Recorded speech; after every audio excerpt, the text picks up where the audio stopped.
Yeah, there's twins. There's a linebacker and a running back.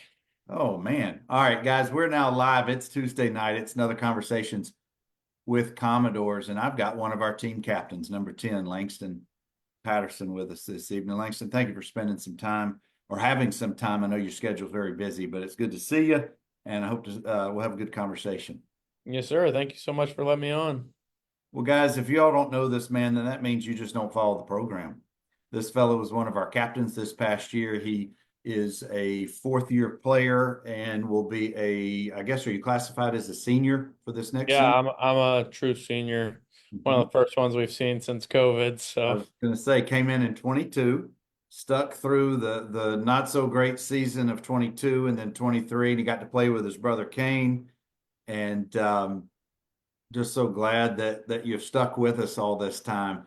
And I kind of want to go there because Cannon Langston, I know you played multiple sports, baseball player, and you could have gone to other schools. You have plenty of opportunities, and I'm going to assume that when your brother was being recruited, maybe you went on some of those visits and had a flavor of Clemson and the other schools where he was being considered.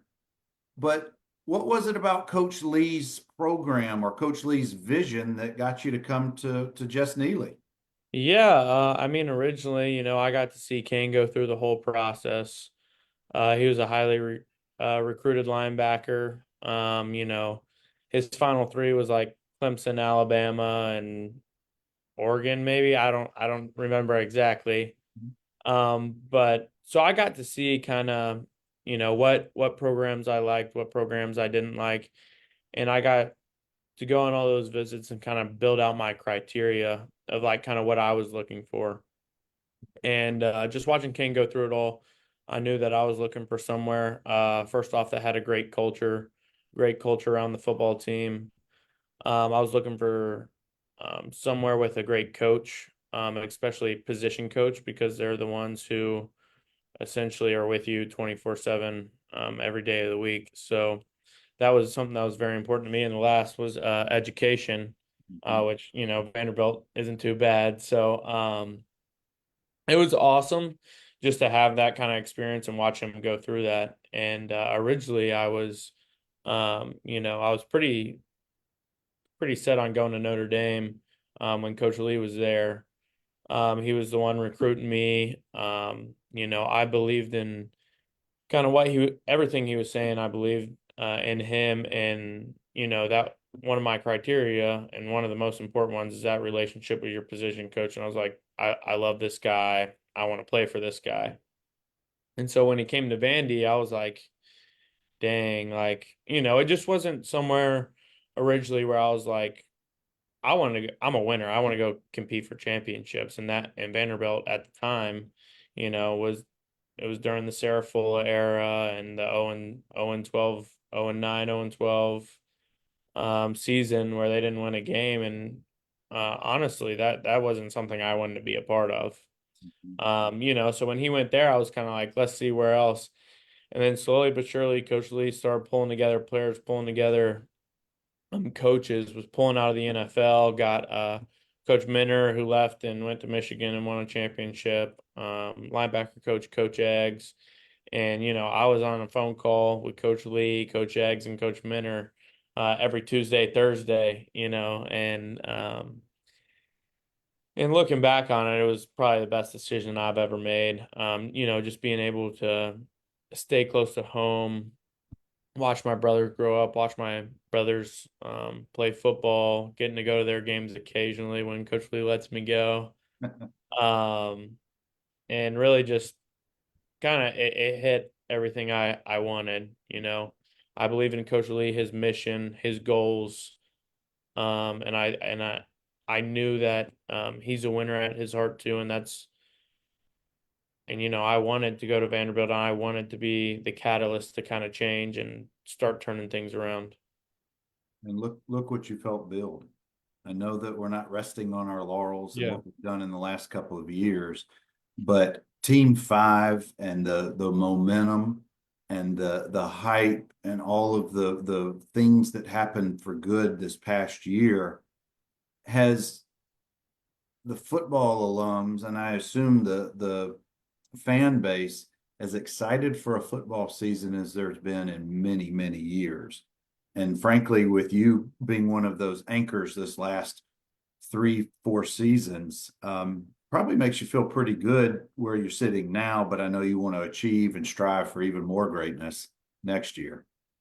Yeah, I mean, Coach Lee talks about it all the time. We're 4.25 points if you average it out from being a 10, 11 win team. But he also talks about how easy it is.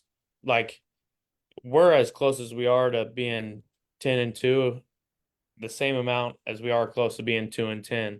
You can ifs, ands, and buts your way to like, what if we beat Missouri? What if we didn't drop the one to Georgia State? What if we didn't let Tennessee creep back? You can do all that, but they're like realistically, like what if we didn't beat Bama? What if we didn't do all these other things? And we're just as close from being 10-2 as we are 2-10. So this, honestly, the way we're looking at it, this is, the end all be all season for us.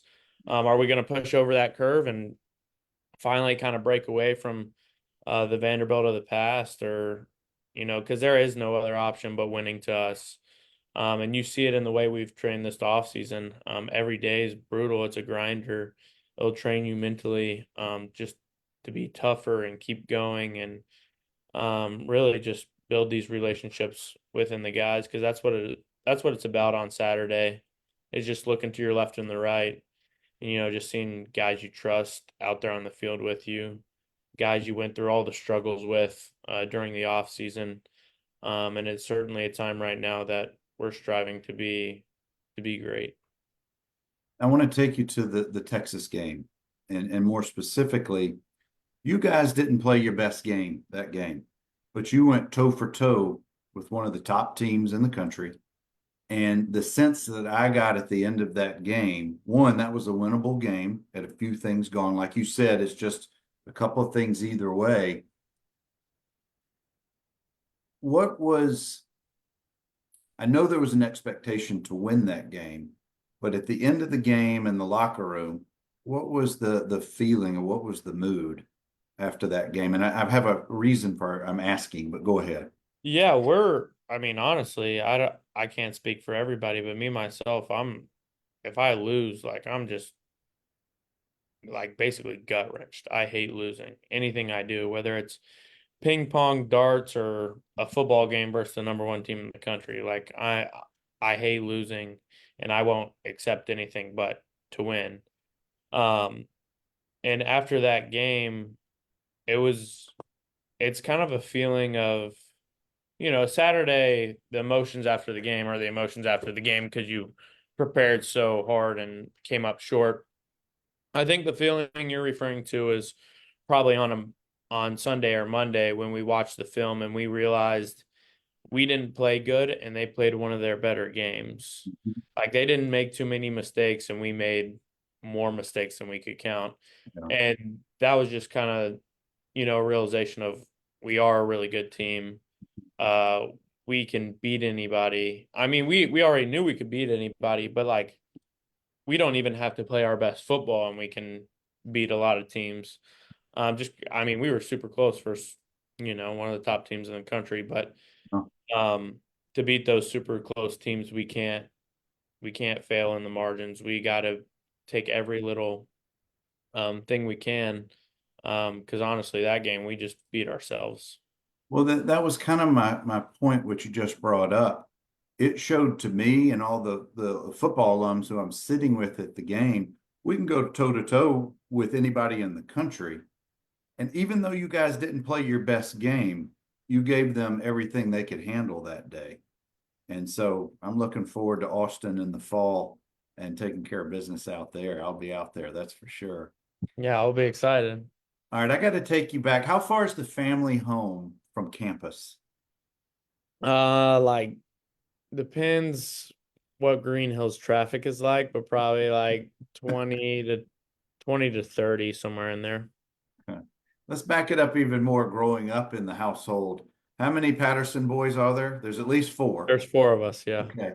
How many walls of sheetrock were having to be replaced because whatever sport y'all were playing in the basement? I mean, growing up in our house was something else. It was always competition, always fighting, always wrestling. And that's kind of what I like give credit to, like my mentality and like my toughness and everything like that. It was raised by my dad and my brothers.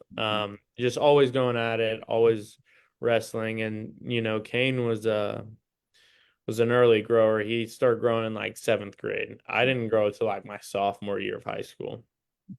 So all growing up, I was severely outmatched, and I had to find like the little details where I could win, whether it was backyard basketball, having to finish under the layup because if I just finished like regular, it would get swatted into the tree. Right, right. So, I've always had to find a way to get an edge. And that's something that I'll carry on with me for the rest of my life is just, finding little ways to get an edge over my opponent or whoever I'm going against in general. And And you're, go ahead. yeah, I just say it was, Yeah. there was always stuff being broken. My mom was always mad that her lamp or her carpet or something was ruined, and most of the time it was my fault. But And so, and the twin boys are 4 years younger than you? they're 4 years younger than me, and my older brother's 2 years older than me. Wow. So there's a 6 year gap between Kane and the twins. But when you're a senior, they're in eighth grade. And I can only imagine eighth grade or ninth, whatever, Eighth grade. eighth grade. I Yeah. can only imagine what's going on in that household, how many gallons of milk per week y'all were going through. That's crazy. Yeah, my parents weren't too happy about the grocery bill every month. Well, I want to talk about the fact that the Pattersons have covered a fourth of the SEC between your dad at Bama, uncle at Kentucky, great uncle at Arkansas, you and Kane at how did it go over when Kane decided to go to Clemson, you decided to come to Vanderbilt, not one of their schools? Yeah, I mean, my dad's always been super supportive of whatever decision I've ever made. He's been my biggest supporter and honestly my biggest leader and mentor in my life. So he wasn't really pushing me in any direction, and neither was my uncle or uh, my great grandfather. So Oh, mhm. it wasn't honestly a huge deal. You'd feel bits and tugs, especially from it's my grandfather's brother, so Uncle Tim. Right. But we feel some tugs from him for Arkansas. But the biggest tug was on Kane when he was at Clemson and I chose to come to Vanderbilt. He came to Vanderbilt to play with me. And that's something that, has been one of the best experiences of my life. Well, I know that both you and Kane dealt with injuries during your times. I know you missed some time last year, and Kane got hurt. Was that I was at that game. I just can't remember who it was. Maybe Auburn, I guess, Missouri. Missouri game. Um, but you guys getting to play together in 23, that had to have been pretty special. Yeah, that'll be my favorite sports memory of all time for sure. Just because my freshman year I didn't play a lot of defense. I think I played maybe in like two or three games, mostly special teams. But then, sophomore year, I was splitting time with Ethan, but every time I go in, I'd be playing by Kane, and there was just kind of a different level of chemistry, a different level of trust out there, and honestly, a different level of celebration. I was Um, going to say, for both you guys, that yeah, would have just been just awesome playing next to each other. yeah, I think it was literally a dream come true for both of us, and even more than us, my mom. Just not having to drive to Clemson for one, but also just seeing both of us out there Well, together. I've sat next to or near the Patterson family on more than one home game. And guys, if you've ever seen them, they are out in force. And they got either 10 or 19 or Patterson or something showing out. And I know they enjoy that time getting to see you guys compete. And that's got to be special for both of you guys to have such support in the stands each week. Yeah. For sure. It's awesome being close to home because, family's been something that's been huge in my life and in his. He just had a kid, by the way. Um, Awesome. Congrats. That's yeah. awesome. Yeah, I'm an uncle now, but it's just been something that's been so huge in our life. My three best friends are my three brothers. Mhm. And that's something that will never change. They're always there for me. They're always in my corner, and I can know I can always count on them. And just for them to be able to come to every game has been huge. Just having my biggest support system with me there. I mean, I never really even think about it on game day. Um, and they'll probably get mad if I said this, but like I wouldn't notice if they were gone probably, but it's awesome just to know that they are there and they wouldn't miss a game and that after every game I'm going to see them. No, that makes it all worth it to me to be Yeah. able to play in front of your loved ones and your best, closest people. Langston, let's talk a little bit away from football. Let's talk about culture and life on campus. And one of the things over the last these 5 years that I've been doing these conversations, there's been a trend that guys either do one of two things by way of their experiences of being on campus. I call it the McGugan bubble. That's those guys who are more comfortable just being in the sports and football environment. Their closest friends are within football. They're comfortable. They don't care about the general population of the school, the other students. Then you have the other guys who network and get out and join a fraternity or other organizations. And there's pros and cons, of course, of both. And so I guess my question to you is kind of share a little bit of your experience so far. And what is it about the Vanderbilt program right now that kind of fosters the, I guess, the ability to get away from football every once in a while to just kind of let your hair down a little bit? Yeah, I'd say every once in a while pretty much describes it. But in the fall it's more of a, we got to win, so every second that you have available needs to be in the facility either watching tape or getting rehab, getting ready for next practice or even the game. For some of those guys with injuries or, practice. But you really kind of start to see it in the spring. Some of my best buddies, I'm actually not in a fraternity, but a bunch of my close buddies are. Mhm. And so I got to know a bunch of people in a bunch of different fraternities and stuff. And a lot of them are abroad this semester, so I don't get to see them that much. But yeah, honestly, I think that's, the best, one of the best parts about Vanderbilt is just kind of that network. And I always laugh about it because, I'm not going to go into detail, but I didn't do too well on my ACT or anything like that. It was test optional. I kind of knew I didn't need to do super well, but everybody here, it's like everybody you ask, it's 35, 36, 36. Everyone is just absurdly smart you know, and so it's people that you get to just pick their brain little by little and um, you know, because those are going to be also going to be super successful people one day and people that you can rely on. Um, if you need whatever you need, I've some of my best friends are outside of football, and so it's, talking about business ideas together and what are we going to do um after college, and I'm going to try to go to the NFL, but after I'm going to be hitting them up, how far are we along in the process of starting our business. So it's really cool. I'm certainly not a guy that's a big Magoogan bubble guy. I love to get out and kind of take advantage of the resources that Vanderbilt has given.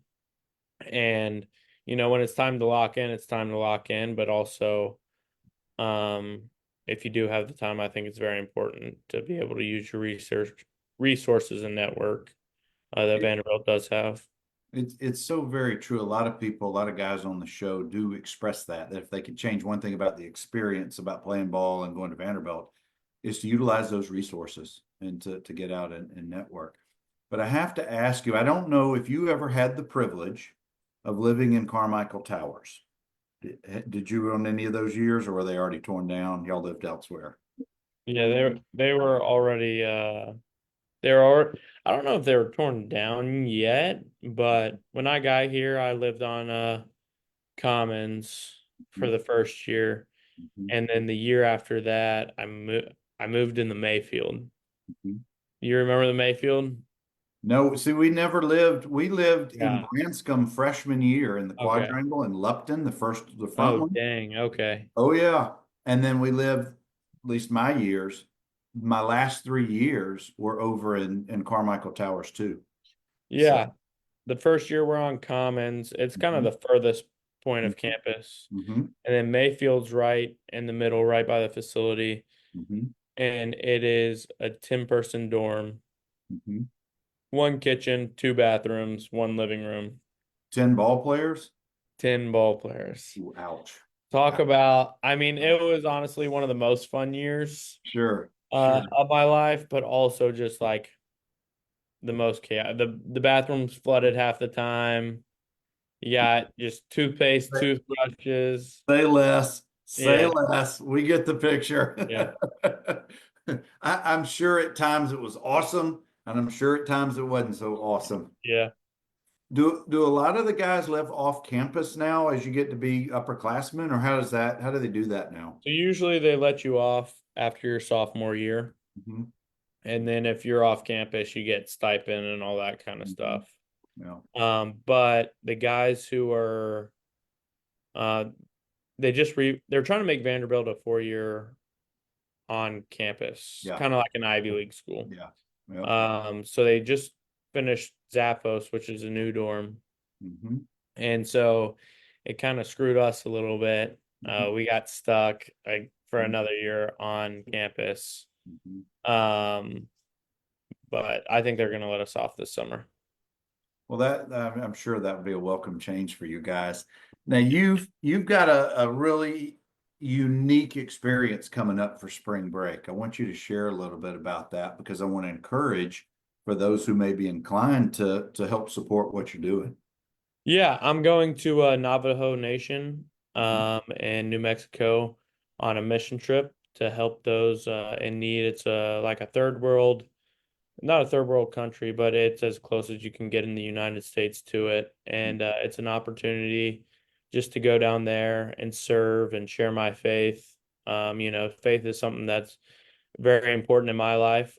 Without Jesus, I wouldn't be here. He's been the biggest leader and light in my life, and I trust him um, with everything I have, and I try to take as many opportunities I can to serve him and serve others in his name. So I'm going out there to New Mexico, and I'm just really looking forward to an opportunity to be able to help all those who are in need and just kind of give back what I've been given. And so I started a GoFundMe. I've raised all my funds for the trip, but there are still a lot of others on the trip, a lot of the other athletes. I can, put it on my Instagram story or Facebook or whatever if any of y'all wanted to donate to it, to the other athletes. But yeah, it's an awesome opportunity for, Vanderbilt athletes to get out and serve their community and just give back really because life is a lot more than just football. It's a lot more in the sports. It's all about using your platform to help others. So it's a really good opportunity and one that's I'm super excited for. Well, I certainly applaud what you and other, I guess, I assume other teammates are going to be doing. How many folks, how many athletes or students are going on the trip? So there's three football guys Mhm. and then three or four girls soccer players and then I think one cross country guy and then two volleyball girls. So about 10 Vanderbilt I athletes are think, going to yeah, do. 10 or 11. And then a couple people from, do you know Brother B? Mhm. Yeah, his son and one of his friends are going. Very good, very good. Well, I'll post a link Yeah. to the trip on the in the show notes.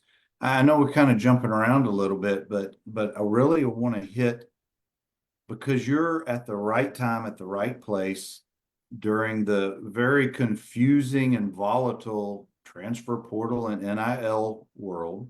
And you probably are sick of dealing and answering these kind of questions, but I'll try to make this simple.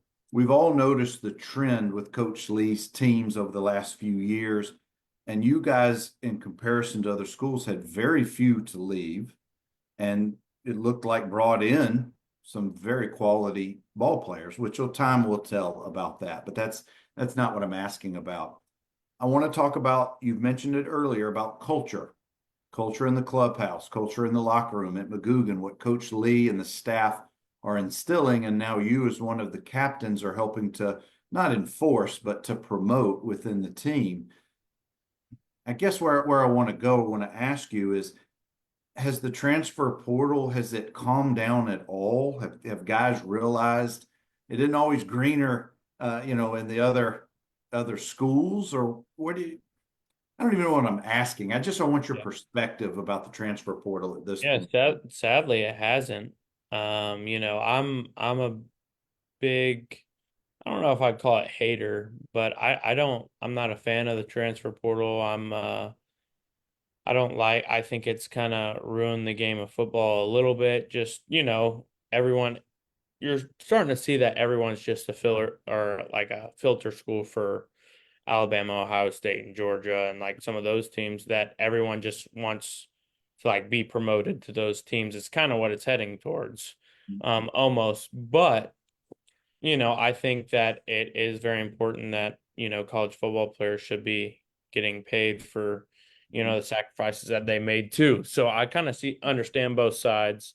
I love just old traditional college football. You go somewhere, you stick it out for 4 years, and also I understand transfer portal stuff because my brother was in the Right, transfer portal. So, right. and it provided me with one of the best opportunities of my life. So it's crazy, it's chaotic. I think the number one word would just be chaotic. Like that's what it is. And it's sad how a bunch of these guys just hop in the portal without anywhere to go and then don't even play the next season because they just thought they could get more money somewhere else. It's all money driven for a lot of people. And then the people that are special are the ones who aren't money driven. And they stay with the program because the relationships they've built, and they stay with the program because they believe in the coaches and they believe in what they're doing at their school, and they've kind of made a name for themselves there. And that's what's truly special.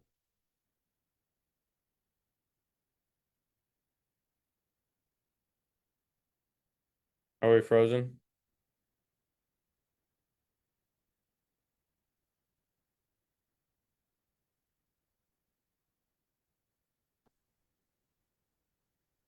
We Hey, good? you there?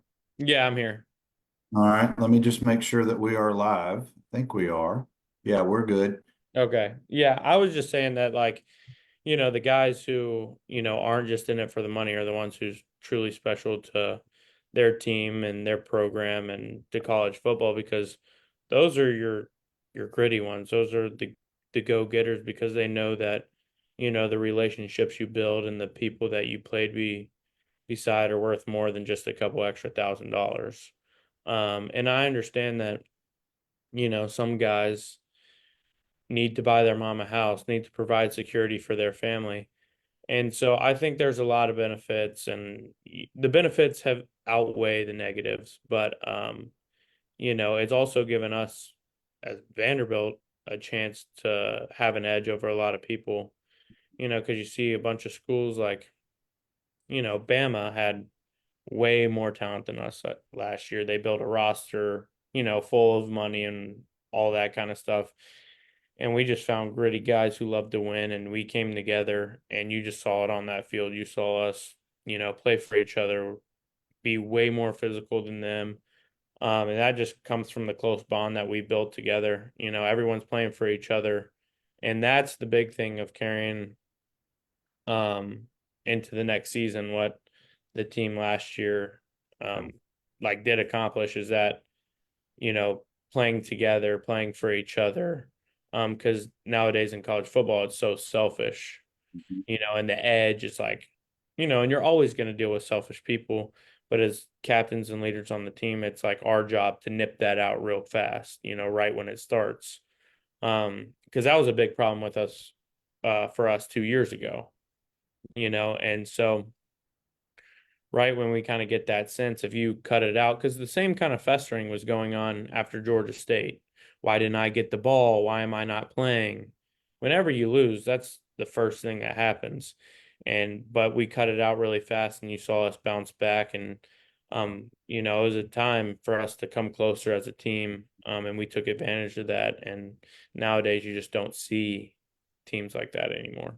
I was going to say, and I'm not going to harp on this, but I'm in Atlanta at the end of the Georgia State game, and to see the body language in the fourth quarter and compare that to 4.5 minutes to go in the Alabama game, and you guys don't give the ball back. What a huge contrast in really in all aspects of a team. And I have to give credit to you and Marlon and all the captains, whatever y'all did to correct that inside the locker room clearly came to fruition later. So I know that's in part what you're referring to.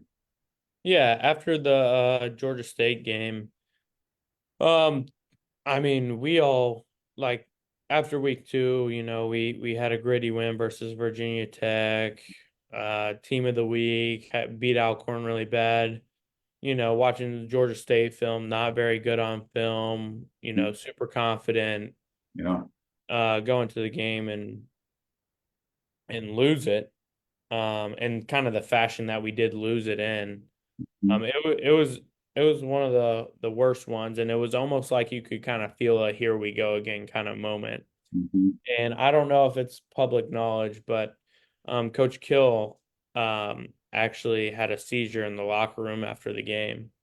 And it was really scary. Mm-hmm. The whole team huddled up, started praying over him. And we were pretty much just in constant prayer for like an hour. And I think it was something that, we came together, over one of our coaches, and we came together as a team. And then we went into Missouri. We kind of, Monday at practice, it would have just been easy to be like number 5 in the country, Missouri. Like we just lost to Georgia State, but you know, the leaders of this team quickly were like, this is what you come to play in the SEC for. Like, if you're not excited about this game, then you shouldn't even be on the team. Like, this is why you worked in the summer. This is why you did all that training in the off season, why you did spring ball. It's for opportunities like this right here, and you don't get many of them. And we just took that mentality and went out to Missouri and, ended up falling short. And then the best part was after Missouri in that locker room, we were like, when we get a chance, we'll never let another one like that slip. And, it could have been guys that are like, we had whatever, and we're just not good enough. But it was a mentality flip of like, we will never let that happen again. So It Langston, it just is such a different mindset. And I know it comes from Coach Lea down.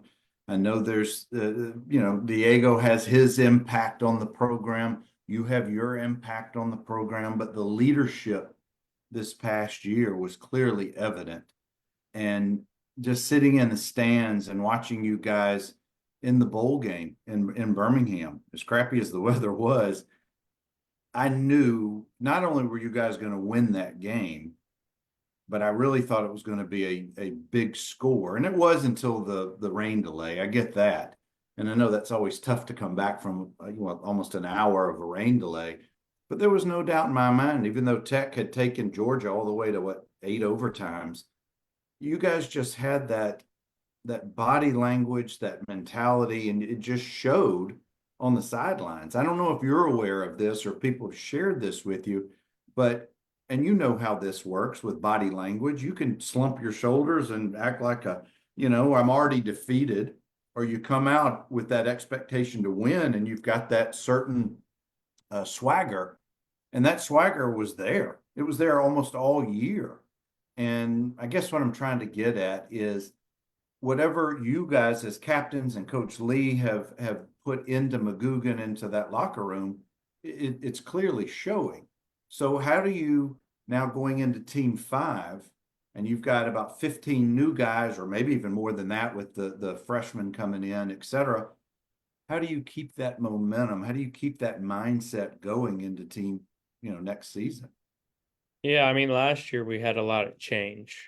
Mm-hmm. We changed pretty much everything, and this year is not really about changing, it's about growing. So how do we grow, and especially in the small aspects? Because it's not, last year was big, like, whole new offensive staff, whole new defensive playbook, like Coach Lee stepping back into it, like everything changed. But this year upcoming, it's more about how do we like keep growing as a team. We can never take a step back, and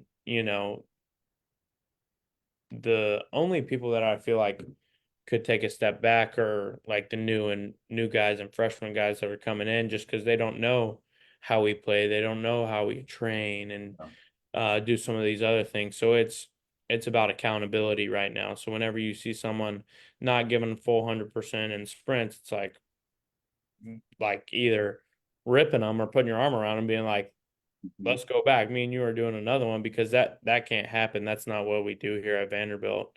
Mm-hmm. I don't know where you've been before, but this is Vanderbilt now, and we don't do that kind of stuff. So, accountability is huge.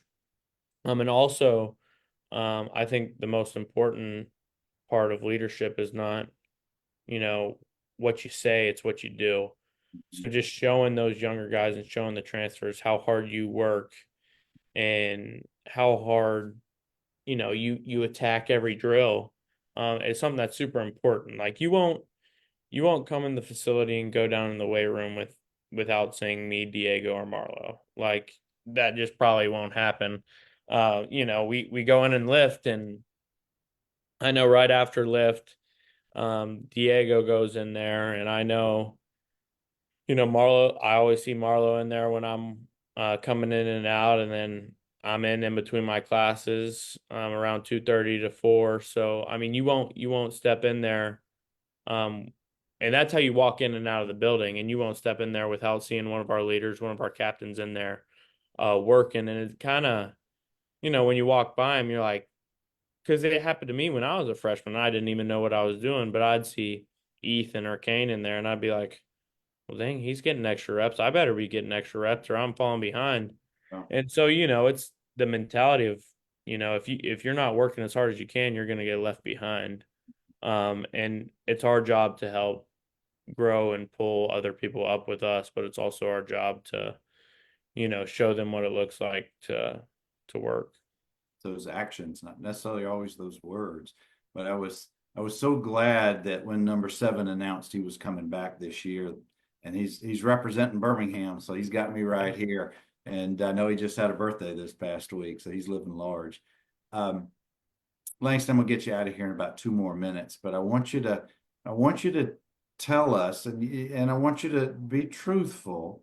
Have you and Coach Corbin talked about you making some appearances on the diamond at any point during your time?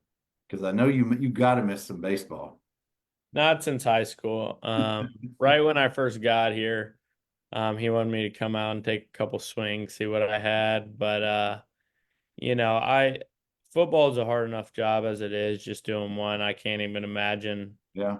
trying to do two. But I did love baseball, but Mhm. the problem is it wasn't my main love. I love football. I love, kind of the mindset it takes to play football. I love the challenges football comes with. And baseball is a whole different animal. It's, there's a bunch of softer people out on the diamond. We're not going to get into that, but I'm just joking.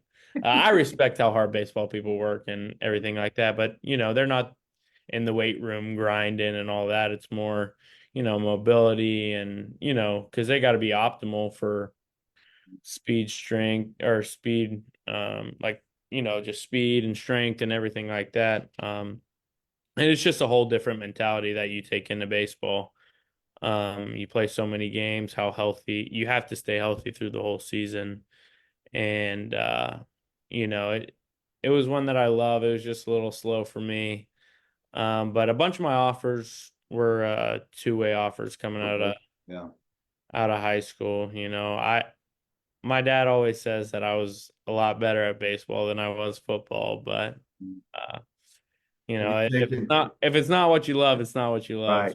right. Have you taken any batting practice off of JD Thompson yet? You think you could take him over the I monster? haven't. No, I don't know if I want to. It'll probably crush my confidence a little bit. Where would RJ Austin be playing on the football team? On the football team, Hmm? I would want to say safety, but I if he has good hands, we could stick him on offense. But just watching how he tracks down balls and everything like that, I'd see him being a good free safety.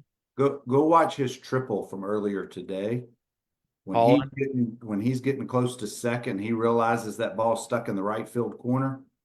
Those are some jets right there. It was awesome. yeah, yeah, He burning. that's what you want at free safety. That's right. That's right. Well, I know that a bunch of you guys come out for the SEC baseball weekends, particularly when Tennessee or any of the other big schools. Yeah, And so I'm looking forward to seeing you guys out there. Langston, one more question, and I'll get you out of here. And I appreciate your time tonight and talking with us on Conversations with Commodores.